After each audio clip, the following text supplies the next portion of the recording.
اب نوٹ کر لیجئے، یہ کتابیں اگر آپ پڑھنا چاہیں تو کتاب الملاحم میں پڑھیے.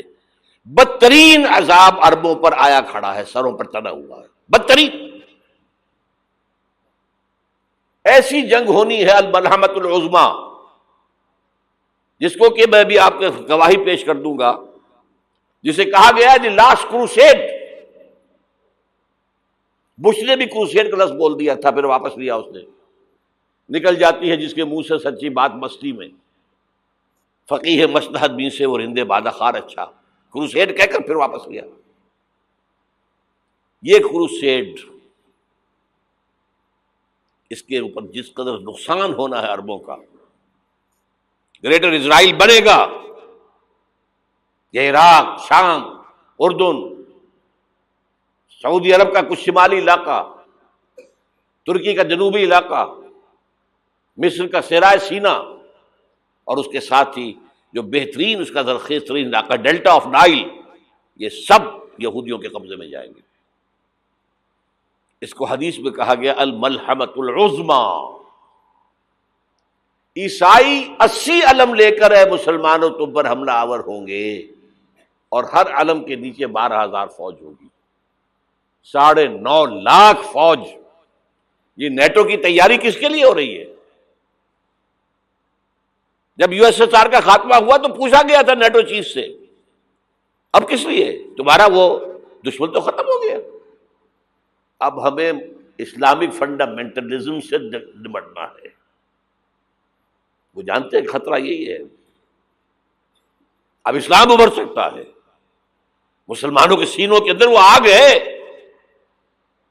اوپر خاکستر آ گیا ہے، تم کہیں اٹھانا بیٹھنا، یہ اندر تو انگارہ ہے، اوپر سے راکھ ہے، اس سے دھوکہ نہ کھا جانا ان کے دلوں کے اندر. اور بش نے کہا تھا مسلمان چاہتے ہیں کہ ہسپانیہ سے لے کر انڈونیشیا تک نظام خلافت قائم کریں. اور میں حیران ہوا تھا کہ اس کمبخت کو ہسپانیہ کا خیال کیسے آ گیا؟ ہمیں تو کبھی آتا ہی نہیں، اب ہم تو بھول گئے. وہ تو 500 برس پرانی بات ہے، جبکہ وہاں سے ہمیں نکال دیا گیا تھا. اگرچہ اقبال نے کہا تھا ہے ارض فلسطین پہ یہودی کا اگر حق، ہسپانیہ پر حق نہیں کیوں اہل عرب کا. ہسپانیہ میں تو 800 سال حکومت کی مسلمانوں نے، اور ابھی 500 برس ہی گزرے ہیں نا. یہودی تو ارض مقدس سے 2000 سال نکالے گئے. انہیں لا کے آباد کیا گیا، عربوں کے سینے میں خنجر بھونک دیا گیا. وہ چھوٹا سا ملک جو چاہتا کرتا، کوئی پوچھنے والا نہیں. امریکہ جیسے اپنے بیٹے کی حفاظت کرے ویسے کرتا ہے اس کی.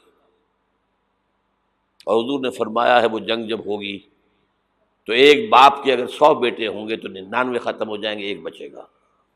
یہ حدیث ہے، حدیث ہے صحیح. اور آپ نے فرمایا ویل للعرب من شر قد اقترب، عربوں کے لیے ہلاکت ہے، عربوں کے لیے بربادی ہے اس شر سے جو قریب آ چکی ہے. اور آج جس طرح انہوں نے ان کی تہذیب کو اختیار کر لیا ہے، دبئی جا کر دیکھیے، بدترین مغربی معاشرہ جو ہے وہ دبئی کے اندر ہم نے قائم کر کے دکھا دیا.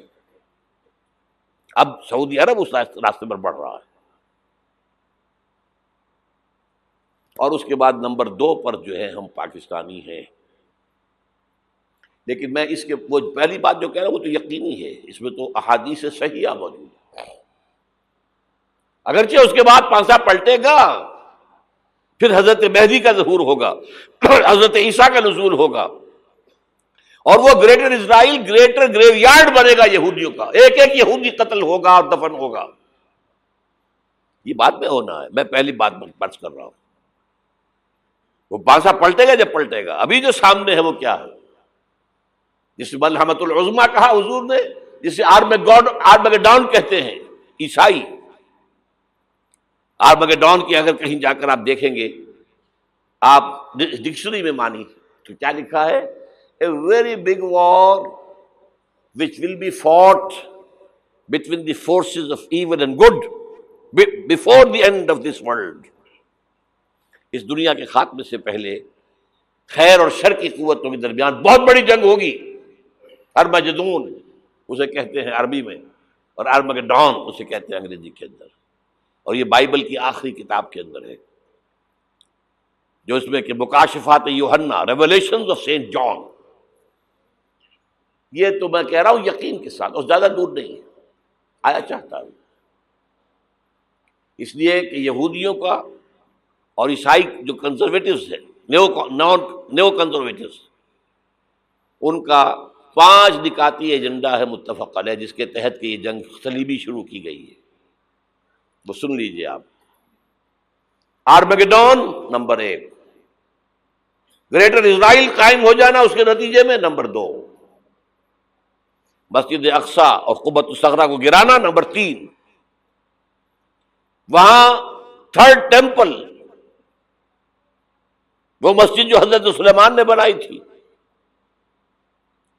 1000 قبل مسیح میں، پھر برباد کی تھی نبوکدنضر نے، دوبارہ بنائی گئی، پھر دوبارہ ختم ہوئی 70 عیسوی تک گری پڑی ہے. ان کا خانہ کعبہ گرا ہوا ہے 70 عیسوی سے لے کر آج تک.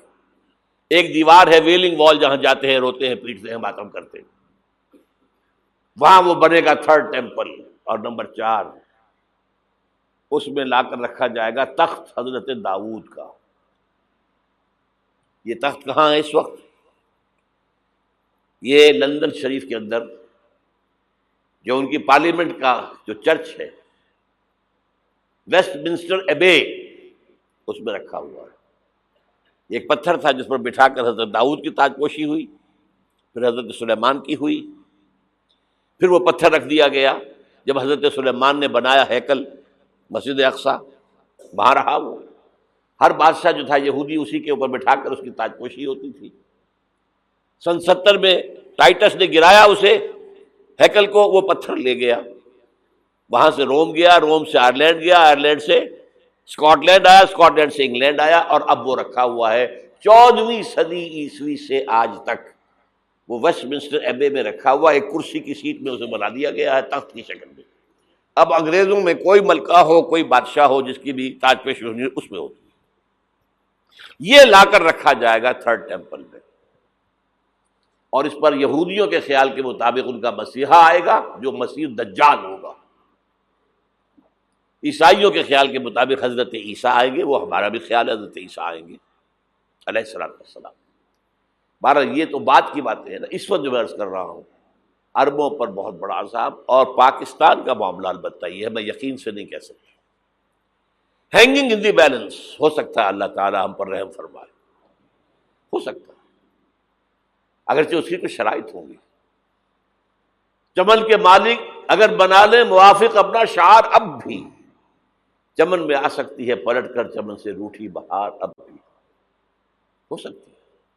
اور یہ بھی ہو سکتا ہے کہ اللہ تعالیٰ نے معجزانہ طور پر ہمیں ملک دیا، ہم نے اللہ سے بدعہدی کی، وعدہ خلافی کی، غداری کی، لہذا سزا دی جائے اور ہم سے یہ ملک چھین لیا جائے. It's just possible.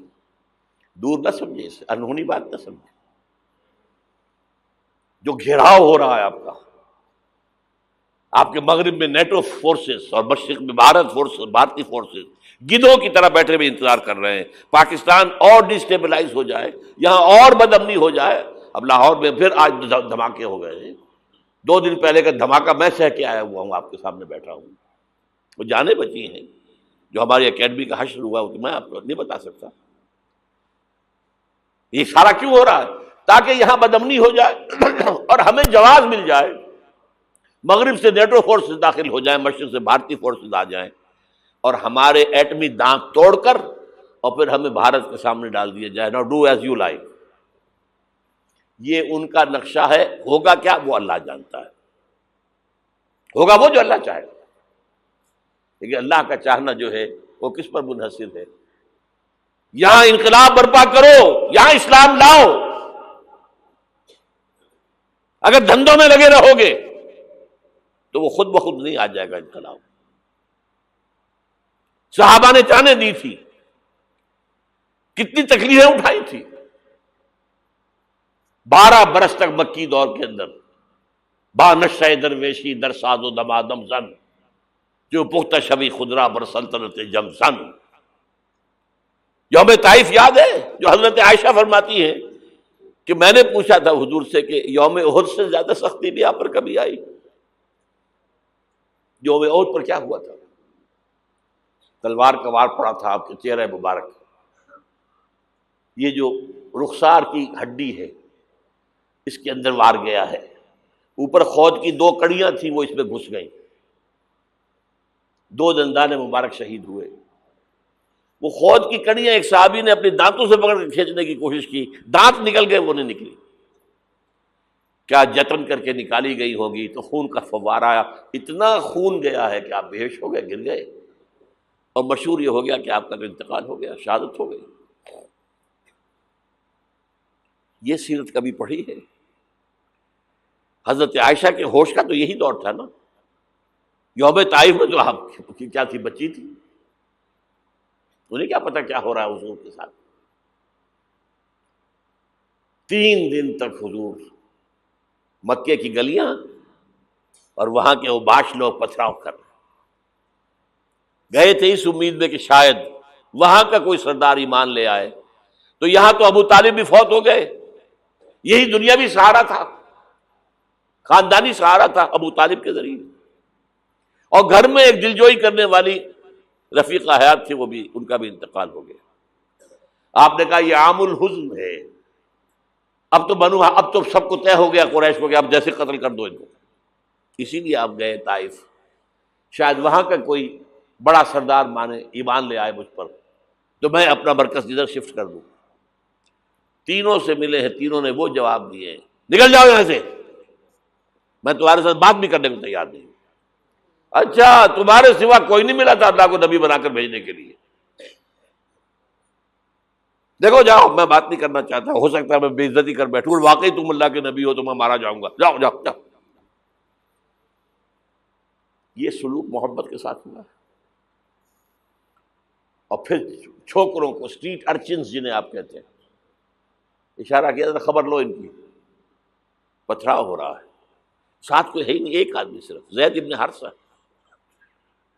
اب سامنے سے پتھر آ رہے ہیں تو حضرت زید آگے آ جاتے ہیں، ڈھال بنتے ہیں، مجھے لگے پتھر حضور کو لگے، آپ پیچھے سے آ رہے ہیں، چاروں طرف سے تو ڈھال نہیں بن سکتا ایک شخص، جسم لہو لہان،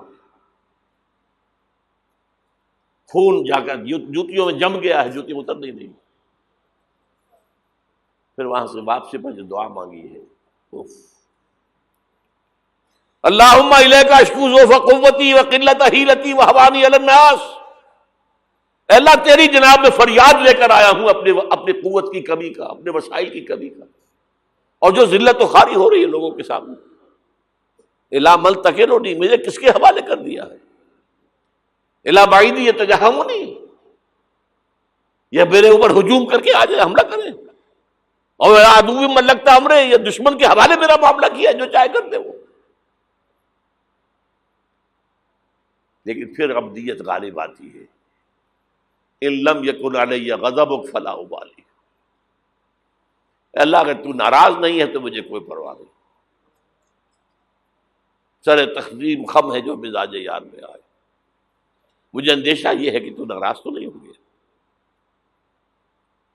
یہ تکلیفیں جھیلی ہے، سینکڑوں صحابہ نے جانوں کا نذرانہ پیش کیا ہے، احزاب کی جنگ میں فاقوں پر فاقے ہو رہے تھے، اور ان فاقوں کی حالت میں خندق کھودنے کا حکم ملا ہے، لوگوں کی کمریں دوہری ہو رہی ہیں، پتھر باندھے ہیں اپنے پیٹوں سے، اپنی چادروں کے ساتھ کس کر کمر دوہری نہ ہو جائے، اور جب صحابہ کدالیں چلا رہے ہیں تو کیا کہہ رہے ہیں، نحن الذین بایعوا محمدا علی الجہاد ما بقینا ابدا، اللہم لا عیش الا عیش الاخرہ۔ صحابہ کہتے تھے ہم وہ لوگ ہیں جنہوں نے محمد سے بیعت کی ہے کہ جہاد کرتے رہیں گے جب تک جان میں جان نکل جائے تو بات اور، جان ہے، چاہے ابھی بھوک سے کمر دوہری ہوئی جا رہی، جان تو ہے۔ اور ایک دفعہ کہتے تھے اللہم لا عیش الا عیش الاخرہ، اللہ عیش، زندگی تو آخرت کی زندگی ہے۔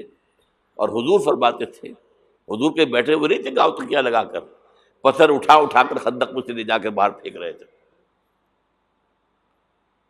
جب صحابہ کہتے ہیں اللہم لا عیش الا عیش الآخرہ، حضور فرما رہے ہیں فاغفر الانصار والمہاجرہ، اے اللہ ان انصار اور مہاجرین کی مغفرت فرما دے۔ پھر حضور کی خدمت میں کچھ لوگ آئے، حضور اب یہ فاقہ ناقابل برداشت ہو گیا، دیکھیے ہم نے یہ پتھر باندھے ہوئے اپنے پیٹوں کے ساتھ۔ حضور نے کرتا اٹھا کر دکھایا، وہاں 2 پتھر باندھے ہوئے۔ یہ ہے سیرت النبی۔ آپ کس چیز کو سیرت النبی سمجھتے ہیں؟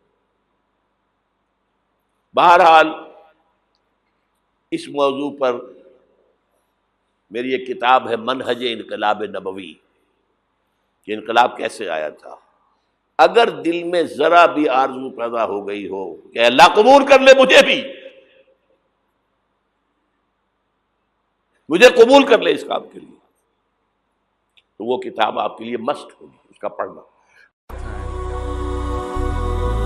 هي الحلقات تحفظني بآيات من القرآن، هي الحلقات تملأني بحب المصطفى العدنان، هي الحلقات تحفظني